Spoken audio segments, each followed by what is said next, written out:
ขอ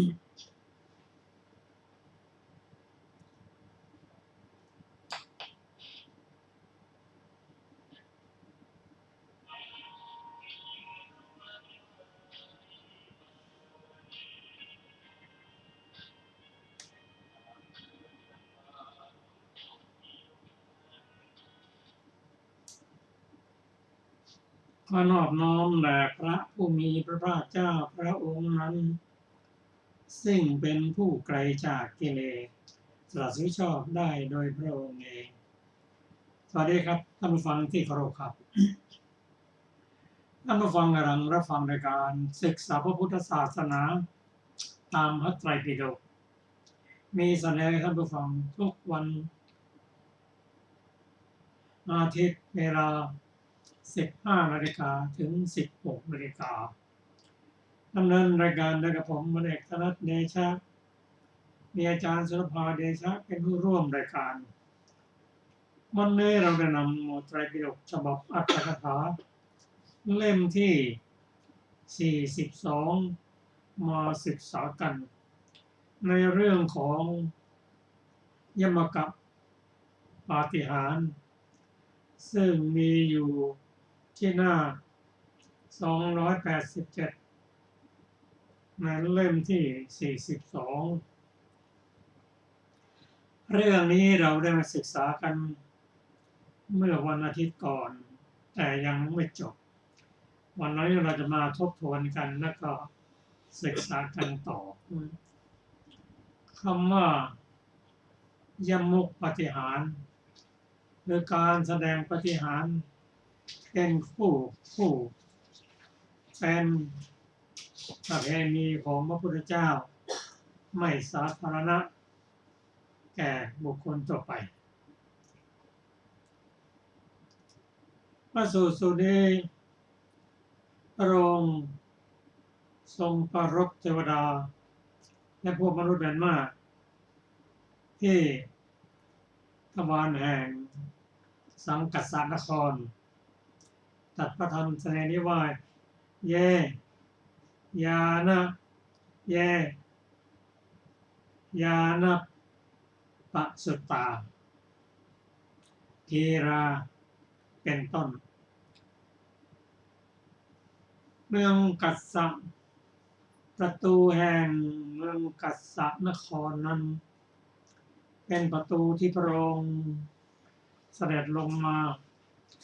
หลังจากได้แสดงธรรมให้แก่พระมารดา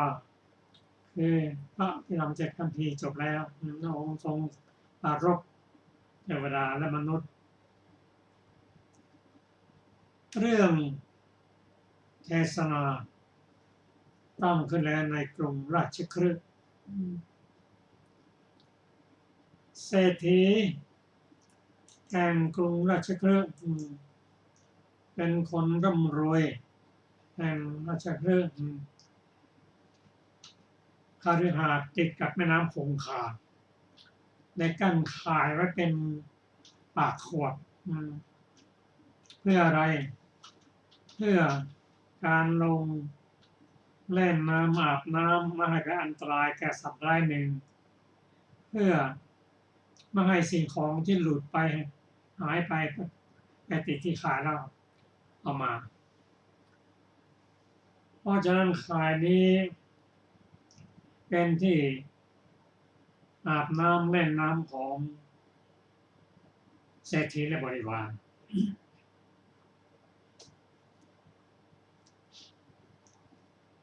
ในการครั้งหนึ่งนั้นต้นจันแดงต้นหนึ่ง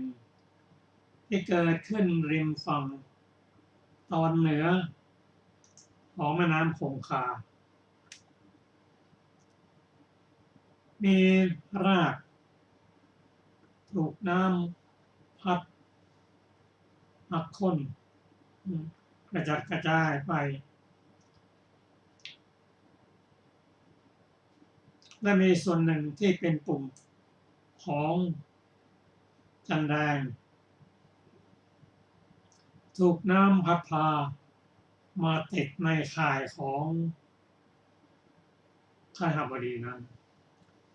ข้าบดีได้นำปุ่มจันแดงขึ้นมาเมื่อ ตอนแรกก็เป็นปุ่มจันแดงที่ใหญ่สามารถที่จะกลึงเป็นบาทได้ถ้ามีสีแดงหอมตัวท่านเองก็มีจันแดงอยู่หลายอย่างแต่ท่านคิดว่าดีละเราจะกลึงจันแดงนี้ให้เป็นบาทเมื่อเป็นบาทแล้วจะแขวนไว้ที่บนปลายเสาสูงประมาณ60 ศอกอยากจะรู้ว่าเมื่อมันได้เช็คเลยมีพระอรหันต์อยู่หรือเปล่าถ้ามีจริงก็ให้ท่านหอไปเอาเลยถ้าไม่มีใครหอได้ก็แสดงไม่มีพระอรหันต์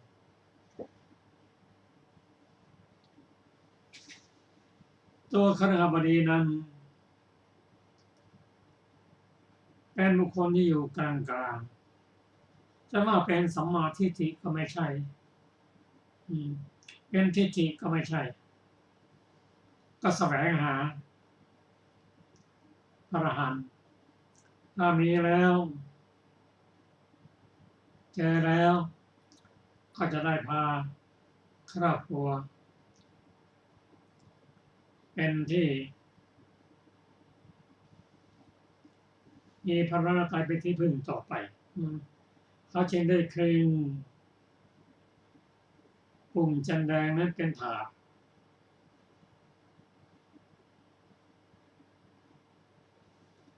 แล้วก็คิดอย่างนี้ว่าพวก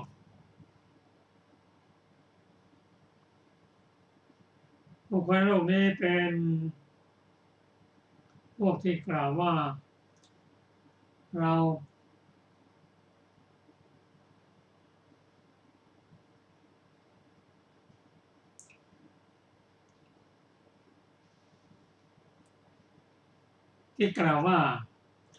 เราเป็นพระอรหันต์นั้น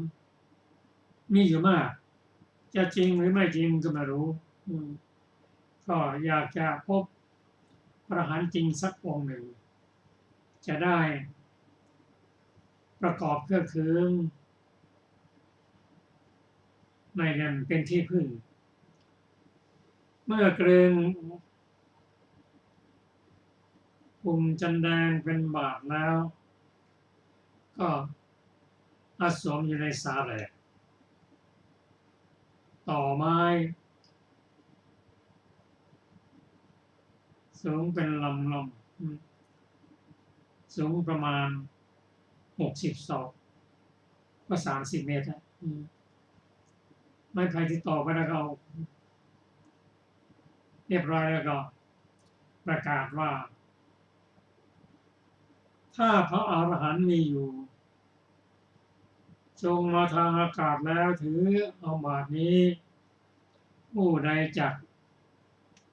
ในบาทนั้นเราพร้อมด้วยบุตรภรรยาจักถึงผู้นั้นเป็นสรณะ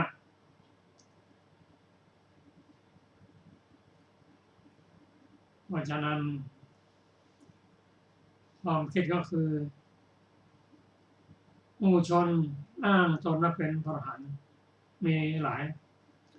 ก็สมัยนั้นมีครูทั้ง6มีลูกศิษย์ลูกหามากมายนับถือว่าเป็นพระอรหันต์ได้แก่บูรณกัสสปะมัคคิริโคสารอาจิตะเกศกัมพลอากุทกัจจยนะและนิครนนาตบกเมื่อประกาศเช่นนั้นครูทั้ง6ที่อ้างตนเป็นพระอรหันต์อยากจะได้บาทจันแดงเรียนไปหาคฤหบดีว่า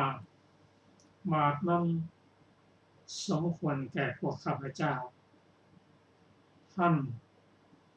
จงให้บาทนั้นแก่พวกข้าพเจ้าเสียแทนเศรษฐีกล่าวว่าพวกท่าน จงออกไปเอาเถิด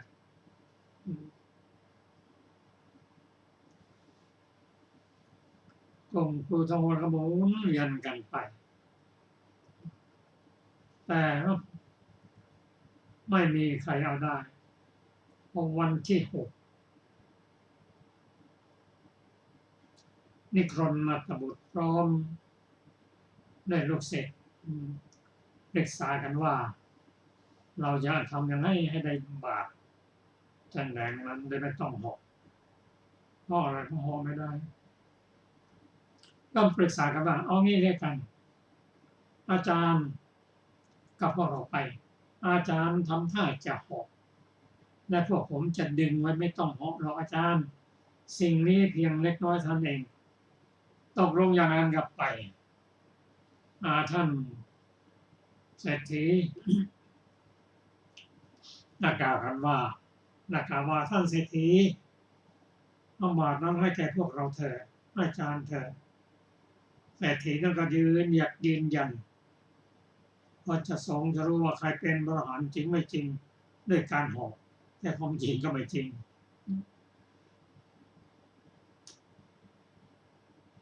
เศรษฐีนั้นบอกว่าท่าน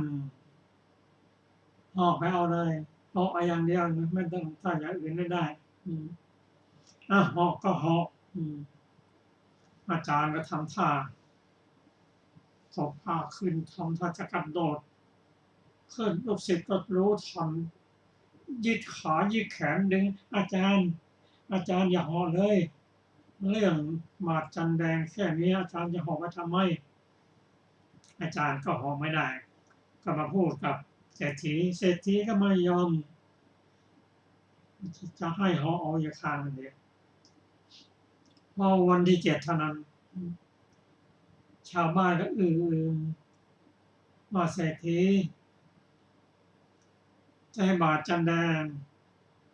แก่พระอรหันต์ถ้ามีพระอรหันต์จริงก็หอบเอาเลยบ้านเมืองเราสงสัยจะไม่มีพระอรหันต์แน่นอนวันที่7แล้วเนี่ยท่านมหาโมคคัลลานะท่านปิโตรราชวาชะได้บิณฑบาตได้ยินชาวเมียงพูดถึงเรื่องนี้ท่านมหาโมคคัลลานะก็บอกกับท่านปิโตรราชวาชะว่าอาวุโสได้ยินในเปล่าที่เขาว่ากันนะมันในโลกนี้ไม่มีพระอรหันต์จะทำให้พุทธศาสนาเสียหายนะท่านนะเอาไงดีเพราะท่านโมคคัลลานะเป็นผู้ที่สมมุติฤทธิ์ท่านเอาไปเอาแทนท่านโมคคัลลานะก็บอกท่านนะเป็นคนในเมืองนี้ควรจะแสดงฤทธิ์ไปเอาบาปลงให้ได้ตกลงท่านปิโตรราชวาชะ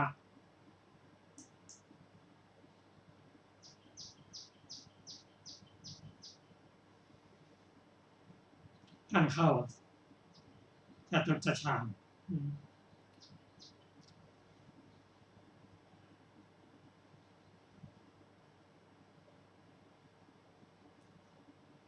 ท่านเข้าจตุตฌานแล้วก็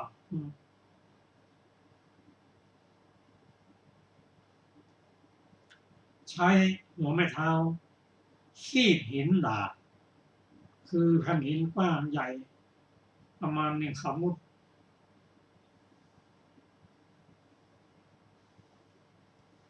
เทพแล้วก็ท่านบอกว่าเหมือนกับปุ๋ยสำลีเพราะขึ้นบรรยากาศหมุนวนรอบเมืองราชคฤห์7 รอบชาวเมืองเห็นแล้วก็ตกใจกลัวว่าแผ่นหินเนี่ยหล่นทับตัวเองบางคนก็สวมหมวกบางคนก็กั้นร่มบางคนอาหารที่ปลอดภัย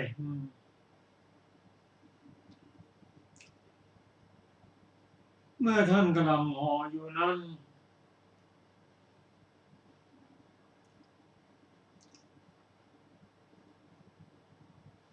ท่านเห็นแล้วก็เรียนท่านว่าภิกษุลงมาเถิด เชื่อแล้วเห็นแล้วท่านก็ลงมาเอาหัวแม่เท้าขีดหินดาดแล้วเวียงไปตกลงอยู่ที่เดิมนั่นแหละเมื่อท่านลงมาแล้วก็รับบาตรบรรจุอาหารรสเลิศ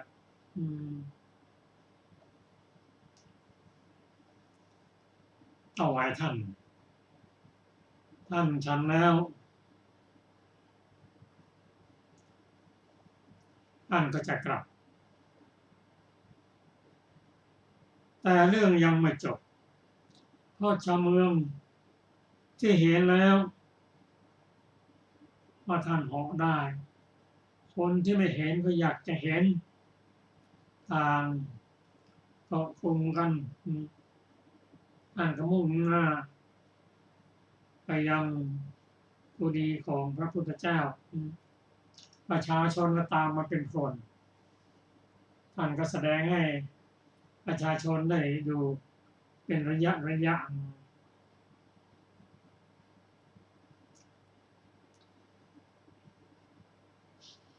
เสียงที่ติดตามพระเถระอื่นพระพุทธเจ้าได้สดับเสียงนั้นก็ถามว่าอานนท์นั่นเสียงอะไรเสียงของใครเหมือนกับชาวประมงแย่งปลากันอานนท์นั้นสอบถามและกราบทูลให้ทราบว่าท่านปิโทรัตวาชะม่อนขึ้นเป็นอากาศแล้วถือบาดไม้จันแดงมานั่นเป็นเสียงในสำนักของท่านพระผู้เป็นเจ้าตรัสให้เรียกพระปิโทรัตวาชะมาตรัสถามว่าได้ยินว่าเธอทำอย่างนั้นจริงหรือกราบทูลว่าอย่างนั้นจริงพระเจ้าค่ะพระองค์ตรัสว่าทำไมเธอจึงทำอย่างนั้นทรงติเตียนพระเถระแล้วรับสั่งให้นำบาตรนั้นมาทุบไปเป็นชิ้นเล็กชิ้นน้อยมอบให้แก่ภิกษุไว้บดให้ละเอียดผสมเป็นยารักษาตาการที่โรงในติเตียนจัดติเตียนนั้นเพราะว่าการแสดงปาฏิหาริย์นั้นจะทำให้ศรัทธาเสื่อมผู้มีศรัทธาก็ไม่แก่ศรัทธาถ้าเรามาคิดดูว่าเป็นอย่างไรก็จะเห็นว่าคนชอบปาฏิหาริย์ตามมันเป็นคนแทนที่จะฟังธรรมกับชอบปาฏิหาริย์อันนี้ก็เป็นธรรมดามีคนรู้จักแยะก็ท่านมาโมคคัลลานะท่านเป็นเอกอัครในการแสดงฤทธิ์คนรู้จักเยอะมากกว่าท่านพระสารีบุตรเสียอีกอีกประการหนึ่งองค์เห็นว่าการแสดงปาฏิหาริย์นี้ไม่ได้เกิดปัญญาไม่เหมือนกับปาฏิหาริย์ของการแสดงธรรมที่เรียกว่าอนุสาสนีปาฏิหาริย์คนฟังแล้วก็ได้สำเร็จเป็นอริยบุคคล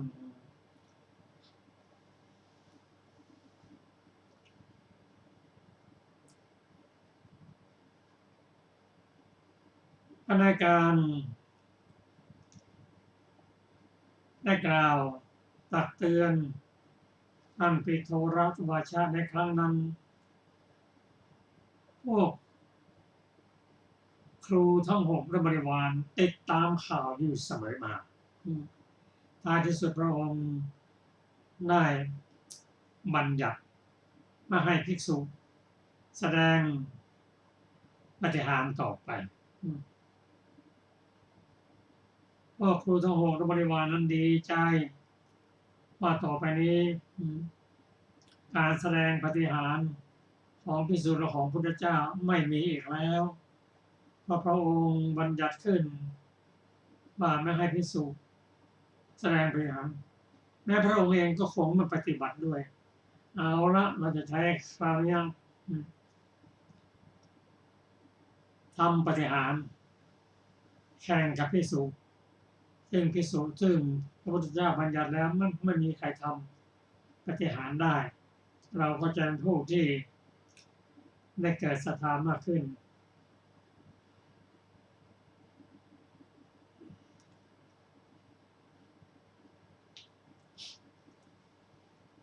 ในการที่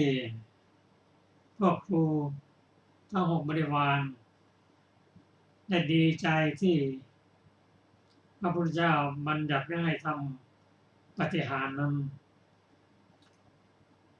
พระเจ้าพิมพิสารในข่าวนี้จึงเข้าไปเฝ้าพระพุทธเจ้าว่าพระองค์บัญญัติไม่ให้ภิกษุแสดงปาฏิหาริย์จริงหรือก็จริงขณะนี้พวก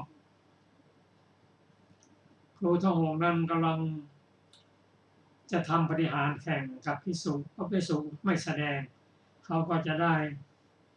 ส่วนที่เป็นศรัทธาเพิ่มพระองค์ตรัสว่าเราห้ามเฉพาะภิกษุเท่านั้นตัวของเราไม่ห้ามหรอกพระเจ้าพิมพิสารสงสัยพระองค์เลยอุปมาให้ฟังว่า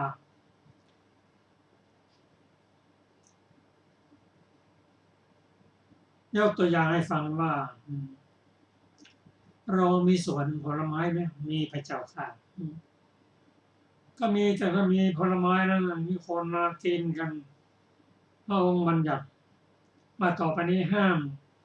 ประชาชนมากินผลไม้ในสวนในราชอุทยานนี้ประชาชนจะมากินไหมไม่มาถ้ามาทำไงก็ลงอาญาแล้วตัวพระองค์เองเนี่ยมาหมอพิษกินได้ไหมฉันได้ไหม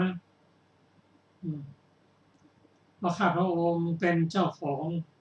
สวนผลไม้ย่อมกินได้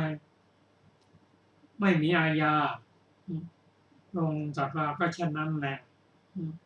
เราห้ามภิกษุทำแล้วมีโทษแต่ตัวเราไม่ห้ามย่อมแสดงปาฏิหาริย์ได้ก็เช่นในการข่าวนี้ดังไปถึงพวกครูทั้ง6ว่าชิบหายแล้วหล่อนนึกว่าพระพุทธองค์ไม่แสดงพระองค์แสดงเองได้ไม่มีโทษอย่างไรก็ตามพูดแล้วก็จะต้องทำปาฏิหาริย์แข่งกับพระพุทธเจ้าแน่นอน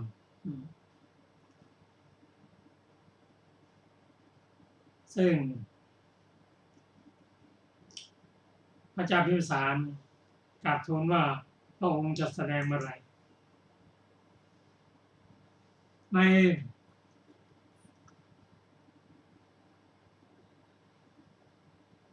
วันเพ็ญเดือน8เราจะแสดงเมื่อเป็นฉะนั้นกลุ่มของครูทั้ง6ก็จะแข่งกับพระเจ้าแสดงยมกที่ไหนที่กรุงสาวัตถีพระองค์เสด็จไปกรุงสาวัตถีพวกนั้นก็ตามไปชาวบ้านก็ตามไปว่าอยากเห็นการแสดงปาฏิหาริย์ของพระเจ้ากับของครูทั้ง6นั้นใครจะชนะ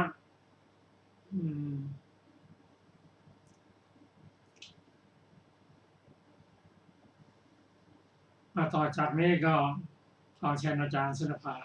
ค่ะสวัสดีค่ะท่านผู้ฟังที่เคารพทุกท่านพวกเดรัจฉีได้ยิน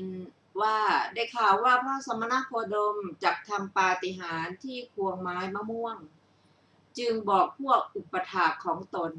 ให้ถอนต้นมะม่วงเล็กๆโดยที่สุดแม้งอกในวันนั้นในที่ระหว่างโยชน์หนึ่งแล้วให้ทิ้งไปในป่า ในวันเพ็ญเดือน 8พระศาสดาเสด็จเข้าไปภายในพระนคร ผู้รักษาสวนของพระราชาชื่อคันทะเห็นมะม่วงสุกผลใหญ่ผลหนึ่งในระหว่างกลุ่มใบที่มดดำมดแดงทำรังไว้ไล่กาที่มาชุมนุมด้วยความโลภในกลิ่นและรสแห่งมะม่วงนั้นให้หนีไปแล้วก็ถือเอาเพื่อประโยชน์แด่พระราชาเดินไปเห็นพระศาสดาในระหว่างทางคิดว่าพระราชาเสวยผลมะม่วงนี้แล้วพึงพระราชทานกหาปณะแก่เรา8กหาปณะหรือ16กหาปณะกหาปณะนั้นไม่พอเพื่อเลี้ยงชีพในอัตภาพหนึ่งของเราก็ทว่าเราจักถวายผลมะม่วงนี้แด่พระศาสดานั่นจะเป็นคุณนำประโยชน์เกื้อกูลมาให้แก่เราตลอดกาลไม่มีที่สิ้นสุดเขาน้อมถวายผลมะม่วงนั้นแด่พระศาสดาพระศาสดาทอดพระเนตรดูพระอานนท์เถระแล้วลำดับนั้นพระเถระนำบาตรที่เท้ามหาราชทั้งสี่ถวายออกมาแล้ววางที่พระหัตถ์ของพระองค์พระศาสดาทรงน้อมบาตรเข้าไปรับมะม่วงแล้วทรงแสดงอาการเพื่อประทับนั่งในที่นั้นนั่นแหละพระเถระได้ปูจีวรถวายแล้วลำดับนั้นเมื่อพระองค์ประทับนั่งบนจีวรนั้นแล้วพระเถระกรองน้ำดื่มแล้วขยำมะม่วงสุกผลนั้นได้ทำให้เป็นน้ำปานะถวายพระศาสดาเสวยน้ำปานะผลมะม่วงแล้วตรัสกับนายคันทะว่าเธอจงคุ้ยดินร่วนขึ้นแล้วปลูกเมล็ดมะม่วงนี้ในที่นี้นี่แหละเขาได้ทำอย่างนั้นแล้วหัวข้อประวัติคันธามพฤกษ์พระศาสดาทรงล้างพระหัตถ์บนเมล็ดมะม่วงนั้นพอเมื่อพระหัตถ์อันพระองค์ทรงล้างแล้วเท่านั้นต้นมะม่วงมีลำต้นเท่าศีรษะไถคืองอนไถมีประมาณ50 ศอกโดยส่วนสูงงอกขึ้นแล้วกิ่งใหญ่5 กิ่งคือใน4ทิศละกิ่งเบื้องบนกิ่งหนึ่งได้มีประมาณกิ่งละ50 ศอกเชียว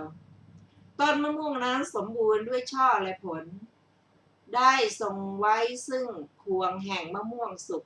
ในที่แห่งหนึ่งในขณะนั้นนั่นเองพวกภิกษุผู้มาข้างหลังมาขบฉันผลมะม่วงสุกเหมือนกันพระราชาทรงสดับว่า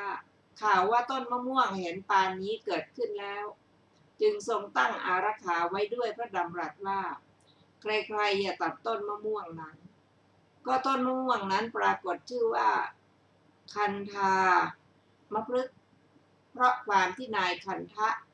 ปลูกไว้แม้พวกนักเลงเคี้ยวกินผลมะม่วงสุกและพูดว่าพวกเจ้าเดียรถีถอยเว้ยพวกเจ้ารู้ว่าพระสมณโคดมจักทรงทำปาฏิหาริย์ที่โคนต้นคันธามพฤกษ์จึงสั่งให้ถอนต้นมะม่วงเล็กๆแม้ที่เกิดในวันนั้นในร่วมที่ยอดหนึ่งต้นมะม่วงนี้ชื่อว่าคันธามพะแล้วเอาเมล็ดมะม่วงที่เป็นเดนประหารพวกเดียรถีเหล่านั้นหัวข้อเท้าสักกะทำลายพิธีของพวกเดียรถีเท้าสักกะทรงสั่งบังคับวาตลาหกเทวบุตรว่าจงถอนมนดบของพวกเดียรถีเสียด้วยลมแล้วให้ลมหอบไปทิ้งเสียบนแผ่นดินที่ทิ้งอยากเยื่อเทวบุตรนั้นได้ทำเหมือนอย่างนั้นแล้วท้าวสักกะสั่งบังคับสุริยะเทวบุตรว่าท่านจงขยายมณฑลพระอาทิตย์อย่างพวกเดียรถีให้เร่าร้อนแม้เทวบุตรนั้นก็ได้ทำเหมือนอย่างนั้นแล้วท้าวสักกะทรงสั่งบังคับวาตะวลาหกเทวบุตรอีกว่าท่านจงยังมณฑลแห่งลมคือลมหัวด้วนให้ตั้งขึ้นไปเถิดเทวบุตรนั้นทำอยู่เหมือนอย่างนั้นโปรยเกลียวธุลีลงที่สรีระ ของพวกเดรัจฉีที่มีเหงือกใครพวกเดรัจฉีเหล่านั้นได้เป็นเช่นกับจอมปลวกแดงท้าวสักกะทรงสั่งบังคับแม้วัสสะวราหกเทวบุตรว่าท่านจงให้หยาดน้ำเมล็ดใหญ่ๆตกเทวบุตรนั้นได้ทำเหมือนอย่างนั้นแล้วทีนั้นกายของพวกเดรัจฉีเหล่านั้นได้เป็นเช่นกับแม่โคด่างแล้วพวกเขาแตกหมู่กันหนีไปในที่เฉพาะหน้านั่นเองเมื่อพวกเขาหนีไปแล้วอยู่อย่างนั้นชาวนาคนหนึ่งเป็นอุปถากองค์ปูรณกัสสปะคิดว่าบัดนี้เป็นเวลาทำปาฏิหาริย์แห่งพระผู้เป็นเจ้าของเราจะดูปาฏิหาริย์นั้นแล้วปล่อยโคถือหม้อยาคูและเชือกซึ่งตนนำมาแต่เช้าตรู่เดินมาอยู่เห็นปูรณะหนีไปอยู่เช่นนั้นจึงกล่าวว่าท่านขอรับผมมาด้วยหวังว่าจะดูปาฏิหาริย์ของพระผู้เป็นเจ้าพวกท่านจะไปที่ไหนปูรณะก็ถามว่าท่านจะต้องการอะไรด้วยปาฏิหาริย์ท่านจงให้หม้อและเชือกนี้แก่เราเขาถือเอาหม้อและเชือกที่อุปถากนั้นให้แล้วไปยังฝั่งแม่น้ำเอาเชือกผูกหม้อเข้าที่คอของตนแล้วกระโดดลงไปในห้วงน้ำยังฟองน้ำให้ตั้งขึ้นอยู่ทำกาละในอเวจีแล้วพระศาสดาทรงนิรมิตจงกรมแก้วในอากาศที่สุดด้านหนึ่งของจงกรมนั้นได้มีที่ขอบปากจักรวาลด้านปาจีนทิศด้านหนึ่งได้มีที่ขอบปากจักรวาลด้านปัจฉิมทิศพระศาสดาเมื่อบริษัทมีประมาณ36โยชน์ประชุมกันแล้วในเวลาบ่ายเสด็จออกจากพระคันธกุฎีด้วยทรงดำริว่าบัดนี้เป็นเวลาทำปาฏิหาริย์แล้วได้ประทับยืนที่หน้ามุขหัวข้อสาวกสาวิการับอาสาทำปาฏิหาริย์แทนครั้งนั้นอนาคามีอุบาสิกาคนหนึ่งผู้นันทมารดาชื่อครณีเข้าไปเฝ้าพระองค์แล้วกราบทูลว่าพระเจ้าข้าเมื่อธิดาเช่นหม่อมฉันมีอยู่กิจที่พระองค์ต้องลำบากย่อมไม่มีหม่อมฉันจักทำปาฏิหาริย์พระศาสดาก็ถามว่าครณีเธอจะทำอย่างไรครณีตอบว่าพระเจ้าข้าหม่อมฉันจักทำแผ่นดินใหญ่ในท้องแห่งจักรวาลหนึ่งให้เป็นน้ำแล้วดำลงเหมือนนางนกเป็ดน้ำแสดงตนที่ขอบปากแห่งจักรวาลด้านปาจีนทิศที่ขอบปากแห่งจักรวาลด้านปัจฉิมทิศอุตรทิศและทักษิณทิศก็เช่นนั้นตรงกลางก็เช่นนั้นเมื่อเป็นเช่นนั้นมหาชนเห็นหม่อมฉันแล้วเมื่อใครๆพูดขึ้นว่านั่นใครก็จะบอกว่านั่นนางนั้นชื่อนางครณีอานุภาพของหญิงคนหนึ่งยังเพียงนี้ก่อนส่วนอานุภาพของพระพุทธเจ้าจักเป็นเช่นไรพวกเดรัจฉีไม่ทันเห็นพระองค์เลยก็จักหนีไปด้วยอาการอย่างนี้ลำดับนั้นพระศาสดาตรัสกับนางว่าครณีเราย่อมทราบความที่เธอเป็นผู้สามารถทำปาฏิหาริย์เห็นปานี้ได้แต่พวงดอกไม้นี้เขาไม่ได้ผูกไว้เพื่อประโยชน์แก่เธอแล้วทรงห้ามเสียนางครณีนั้นคิดว่าพระศาสดาไม่ทรงอนุญาตแก่เราคนอื่นผู้สามารถทำปาฏิหาริย์ยิ่งขึ้นไปกว่าเราจะมีแน่แท้ดังนี้แล้วได้ยืนอยู่ณที่สวนข้างหนึ่งฝ่ายพระศาสดาทรงดำริว่าคุณของสาวกเหล่านั้นจะปรากฏด้วยอาการอย่างนี้แหละทรงสำคัญอยู่ว่าพวกสาวกจะบรรลือสีหนาฏณท่ามกลางบริษัทมีประมาณ36โยชน์ด้วยอาการอย่างนี้จึงตรัสถามสาวกแม้พวกอื่นอีกว่าพวกเธอจะทำปาฏิหาริย์อย่างไรสาวกเหล่านั้นก็กราบทูลว่าพวกข้าพระองค์จะทำอย่างนี้และอย่างนี้ พระเจ้าค่ะแล้วยืนอยู่เฉพาะพระพักตร์ของพระศาสดานั่นแหละบรรลือสีหนาฏบรรดาสาวกเหล่านั้นได้ยินว่าท่านจุลอนาถบิณฑิกะคิดว่าเมื่ออนาคามีอุบาสกผู้เป็นเช่นบุตร ผู้เป็นบุตร ขออภัยผู้เป็นบุตรเช่นเรามีอยู่กิจที่พระศาสดาต้องลำบากย่อมไม่มีจึงกราบทูลว่าพระเจ้าข้าพระองค์จะทำปาฏิหาริย์ถูกพระศาสดาตรัสถามว่าเธอจะทำอย่างไรจึงกราบทูลว่าพระเจ้าข้าพระองค์จักนิรมิตอัตภาพเหมือนพรหมมีประมาณ12 โยชน์จักปรบดุจดังพรหมด้วยเสียงเช่นกับมหาเมฆกระหึ่มในท่ามกลางบริษัทนี้มหาชนจักถามว่านี่ชื่อว่าเสียงอะไรกันแล้วจักกล่าวกันเองว่าในว่านี่ชื่อว่าเป็นเสียงแห่งการปรบดังพรหมของท่านจุลอนาถบิณฑิกะพวกเดรัจฉีจักคิดว่าอานุภาพของข้าฤหบดียังถึงเพียงนี้ก่อนอานุภาพของพระพุทธเจ้าจะเป็นเช่นไรยังไม่ทันเห็นพระองค์เลยก็จักหนีไป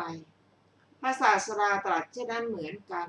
แม้แก่ท่านจุลอนาถบิณฑิกะนั้นว่าเราทราบอานุภาพของเธอแล้วไม่ทรงอนุญาตการทำปาฏิหาริย์ต่อมาสามเณรีชื่อว่าวีรามีอายุได้7 ขวบบรรลุปฏิสัมภิทารูปหนึ่งกราบถวายบังคมพระศาสดาแล้วกราบทูลว่าพระเจ้าข้าหม่อมฉันจักทำปาฏิหาริย์พระศาสดาตรัสว่าวีราเธอจะทำอย่างไรวีราตอบว่าพระเจ้าข้าหม่อมฉันจักนำภูเขาสินเนรุภูเขาจักรวาล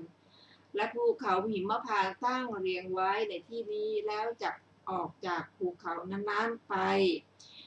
ไม่ขัดข้องดุจนางหงส์มหาชนเห็นหม่อมฉันแล้วจะถามว่านั่นใครแล้วจะกล่าวว่าวีราสามเณรีพวกเดรัจฉีคิดกันว่าอานุภาพของสามเณรีผู้มีอายุ7 ขวบยังถึงเพียงนี้ก่อนอานุภาพของพระพุทธเจ้าจักเป็นเช่นไรยังไม่ทันเห็นพระองค์เลยก็จักหนีไปเบื้องหน้าแต่นี้ไปพึงทราบคำเห็นปานนี้โดยทำนองดังที่กล่าวแล้วนั่นแหละพระผู้มีพระภาคเจ้าตรัสแม้แก่สามเณรีนั้นว่าเราทราบอานุภาพของเธอ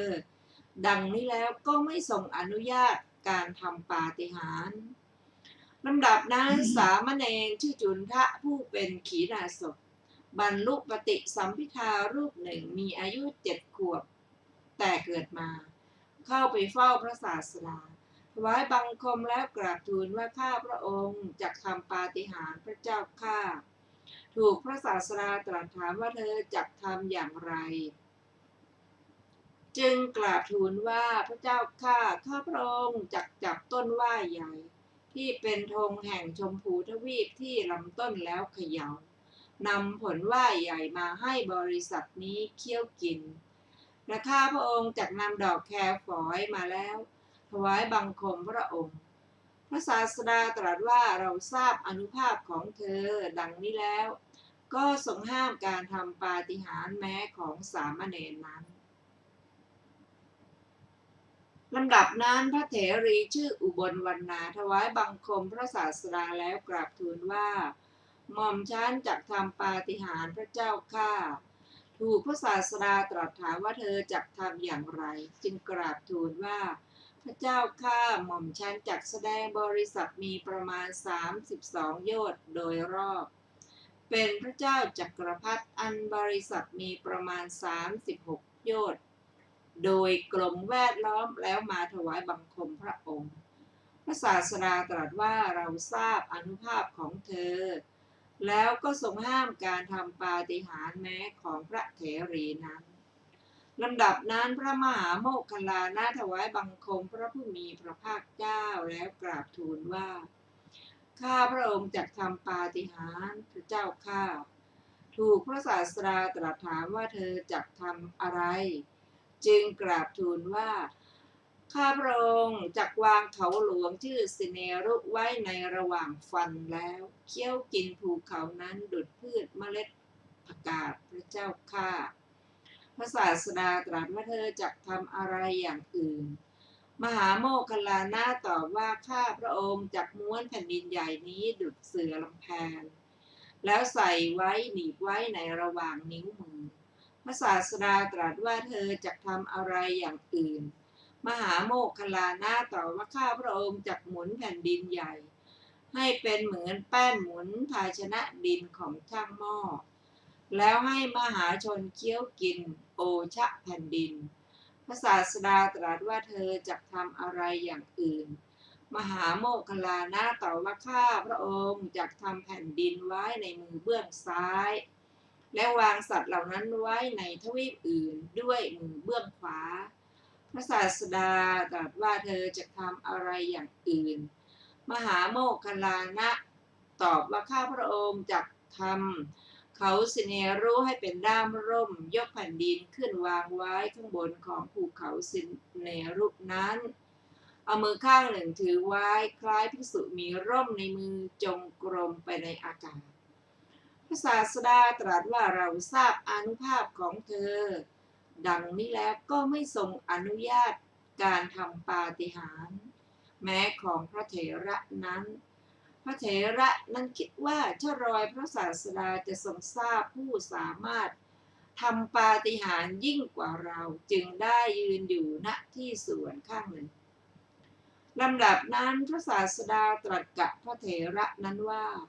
โมคคัลลานะพวกดอกไม้นี้เขามิได้ผูกไว้เพื่อประโยชน์แก่เธอด้วยว่าเราเป็นผู้มีธุระที่หาผู้เสมอมิได้ผู้อื่นที่ชื่อว่าสามารถนำธุระของเราไปได้ไม่มีการที่ผู้สามารถนำธุระของเราไปได้ไม่พึงมีในบัดนี้ไม่เป็นของอัศจรรย์แม้ในการที่เราเกิดในกำเนิดสัตว์เดรัจฉานที่เป็นอาเหตุกะกำเนิดผู้อื่นที่สามารถนำธุระของเราไปก็ไม่ได้มีแล้วเหมือนกันอันพระเถระทูลถามว่าในการไรเล่าพระเจ้าข้าจึงทรงนำอดีตนิทานมาตรัสกันหะอุสภชาดกนี้ให้พิสดารว่า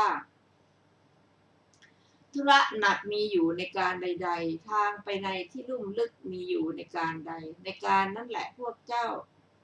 ของย่อมเทียมโคชื่อกันหะโคชื่อกันหะนั่นแหละย่อมนำธุระนั้นไปเมื่อจะทรงแสดงเรื่องนั้นนั่นแหละให้พิเศษยิ่งขึ้นไปอีกจึงตรัสนันทวิสารชาดกนี้ให้พิจารณาว่าบุคคลพึงกล่าวคำเป็นที่พอใจเท่านั้นไม่พึงกล่าวคำไม่เป็นที่พอใจในการไหน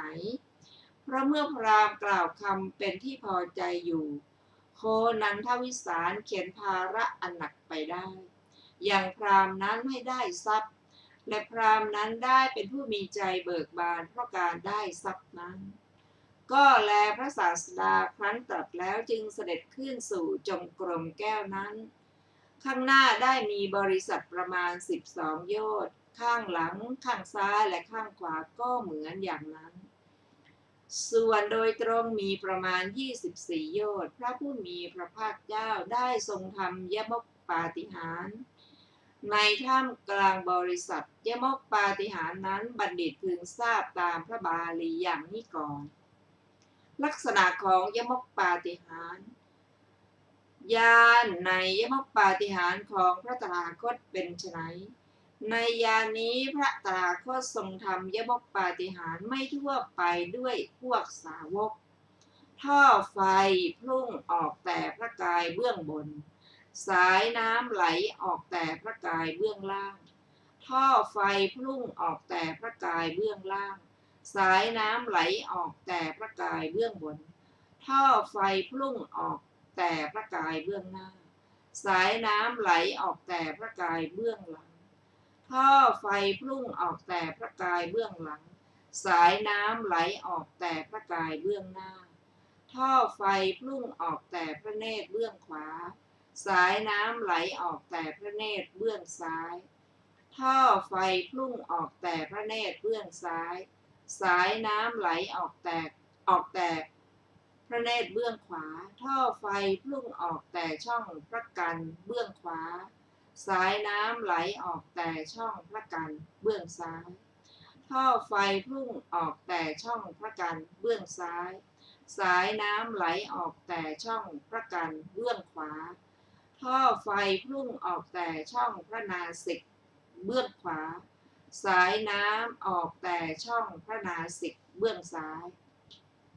ท่อไฟพุ่งออกแต่ช่องพระนาสิกเบื้องซ้ายสายน้ำไหลออกแต่ช่องพระนาสิกเบื้องขวาท่อไฟพุ่งออกแต่จะงอยพระอังสาเบื้องขวาสายน้ำไหลออกแต่จะงอยพระอังสาเบื้องซ้ายท่อไฟพุ่งออกแต่จะงอยพระอังสาเบื้องซ้ายสายน้ำไหลออกแต่จะงอยพระอังสาเบื้องขวาท่อไฟพุ่งออกแต่พระหัตถ์เบื้องขวาสายน้ำไหลออกแต่พระหัตถ์เบื้องซ้ายท่อไฟพุ่งออกแต่พระหัตถ์เบื้องซ้ายสายน้ำไหลออกแต่พระหัตถ์เบื้องขวาท่อไฟพุ่งออกแต่พระปรัดเบื้องขวาสายน้ำไหลออกแต่พระปรัดเบื้องซ้ายท่อไฟพุ่งออกแต่พระปรัดเบื้องซ้ายสายน้ำไหลออกแต่พระปรัดเบื้องขวาท่อไฟพุ่งออกแต่พระบาทเบื้องขวาสายน้ำไหลออกแต่พระบาทเบื้องซ้ายท่อไฟพุ่งออกแต่พระบาทเบื้องซ้ายสายน้ำไหลออกแต่พระบาทเบื้องขวาท่อไฟพุ่งออกแต่พระองคุลีสายน้ำไหลออกแต่ช่องพระองคุลีท่อไฟพุ่งออกแต่ช่องพระองคุลีสายน้ำไหลออกจากพระองคุลีท่อไฟพุ่งออกแต่ขุมพระโลมาขุมหนึ่งสายน้ำไหลออกแต่พระโลมาเส้นหนึ่งท่อไฟพุ่งออกแต่พระโลมาเส้นหนึ่งสายน้ำไหลออกแต่ขุมพระโลมาขุมหนึ่งรัศมีทั้งหลายย่อมเป็นไปด้วยสามารถแห่งสี6อย่างคือเขียวเหลืองแดงขาวหงสบาทประภัสสรพระผู้มีพระภาคเจ้าทรงจงกรมพระพุทธเนรมิตย่อมยืนหรือนั่งหรือสำเร็จการนอนในวงเล็บพระผู้มีพระภาคเจ้าประทับยืนพระพุทธเนรมิตย่อมจงกรมนั่งหรือสำเร็จการนอน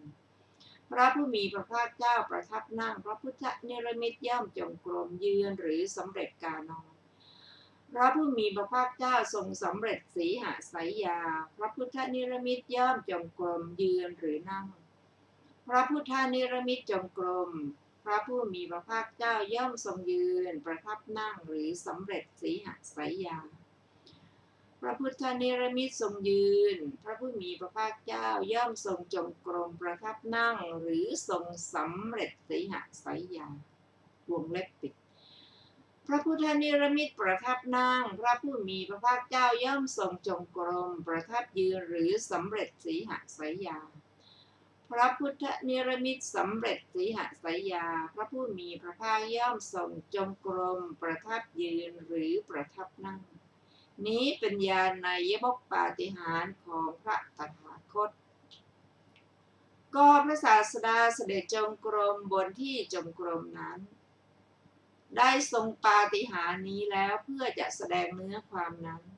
ท่อไฟย่อมพุ่งออกแต่พระกายเบื้องบนด้วยอำนาจเตโชกสินสมาบัติของพระศาสดานั้นสายน้ำไหลออกแต่พระกายเบื้องล่างด้วยอำนาจอาโปกสินสมาบัติท่อน้ำพุ่งออกแต่ที่สายน้ำออกแล้วอีกและสายน้ำก็ไหลออกแต่ที่ท่อไฟพุ่งออกพระสารีบุตรเถระจึงกล่าวว่าเหติมะกายโตอุปริมะกายโตนัยยะในบททั้งปวงก็เช่นนี้ก็ในยมกปาฏิหาริย์นี้ท่อไฟไม่ได้เจือปนกับสายน้ำเลยอันหนึ่งสายน้ำก็ไม่ได้เจือด้วยท่อไฟก็ในยะว่าท่อไฟและสายน้ำทั้งสองนี้ พุ่งขึ้นไปตลอดถึงพรหมโลกแล้วก็ลุกลามไปที่ขอบปากจักรวาลก็เพราะเหตุที่พระสารีบุตรเถระกล่าวไว้ว่าฉันนะวนานังพระรัศมีพันนะ6 ประการของพระศาสดานั้นพุ่งขึ้นไปจากห้องแห่งจักรวาลหนึ่งดุจทองคำละลายคว้างซึ่งกำลังไหลออกจากเบ้าและดุจสายน้ำแห่งทองคำที่ไหลออกจากธนานยนต์จดพรหมโลกแล้วสะท้อนกลับมาจดขอบปากจักรวาลตามเดิมห้องแห่งจักรวาลหนึ่งได้เป็นดุจเรือนโพที่ตรึงไว้ด้วยซี่กลอนอันคดมีแสงสว่างเป็นอันเดียวกันในวันนั้นพระศาสดาเสด็จจงกรมทรงทำยิมกปาฏิหาริย์แสดงธรรมกถาแก่มหาชนในระหว่างและเมื่อทรงแสดงไม่ทรงทำให้มหาชนให้หนักใจประทานให้เบาใจยิ่งในขณะนั้นมหาชนยังสาธุการให้เป็นไปแล้วในเวลาที่สาธุการของมหาชนนั้นเป็นไปพระศาสดาทรงตรวจดูจิตของบริษัทซึ่งใหญ่ถึงเพียงนั้นก็ทรงทราบวาระจิตของคนหนึ่งนะด้วยอำนาจอาการ16อย่างจิตของพระพุทธเจ้าทั้งหลายเป็นไปเร็วอย่างนี้บุคคลใดๆเลื่อมใสในธรรมใดและในปาฏิหาริย์ใดพระศาสดาทรงแสดงธรรมและได้ทรงทำปาฏิหาริย์ด้วยอำนาจอัธยาศัยแห่งบุคคลนั้นๆเมื่อพระองค์ทรงแสดงธรรมและทรงทำปาฏิหาริย์ด้วยอาการอย่างนี้ธรรมาภิสมัยได้มีแก่มหาชนก็พระศาสดาทรงกำหนดจิตของพระองค์ไม่ทรงเห็นคนอื่นผู้สามารถจะถามปัญหาในสมาคมนั้นจึงทรงนิรมิตพระพุทธนิรมิตพระศาสดาทรงเฉลยปัญหาที่พระพุทธนิรมิตนั้นถามแล้วพระพุทธนิรมิตนั้นก็เฉลยปัญหาที่พระศาสดาตรัสถามแล้วในเวลาที่พระผู้มีพระภาคเจ้าทรงจงกรมพระพุทธนิรมิตสำเร็จอิริยาบถมีการยืนเป็นต้นอย่างใดอย่างหนึ่ง